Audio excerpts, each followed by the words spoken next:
Hello guys, welcome back to my mini blog. আজকে evening স্ন্যাক্সে আমি বানাচ্ছি চাউমিন দিয়ে সিঙ্গারা, মানে চাউমিনের সামোসা। চাউমিনটা আগে রেডি করে রেখেছি, এই দেখো। হ্যাঁ, আর এই যে গুলা করে নিয়েছি ময়দা দিয়ে।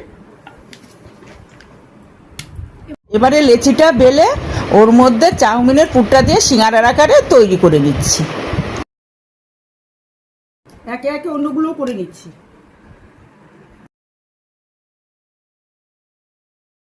এবারে কড়াইতে তেল গরম হয়ে গেছে, সেই তেলে সিঙ্গারাগুলো একে একে ভেজে নিচ্ছি।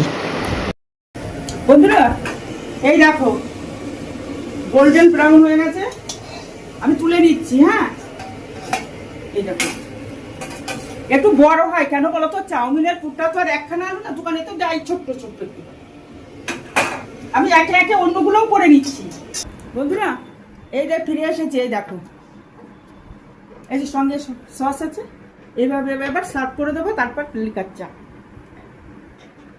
তাহলে আজকের মতন সাইডগুলো একটু হয়েছে, কারণ আমি তো আর পেশাদারি না, আমি তো হোম মেকার, একটু 19-20 হতেই পারে। তোমরাও তৈরি করো মাঝে মাঝে, রোজ না। তাহলে আজকের মতন টাটা।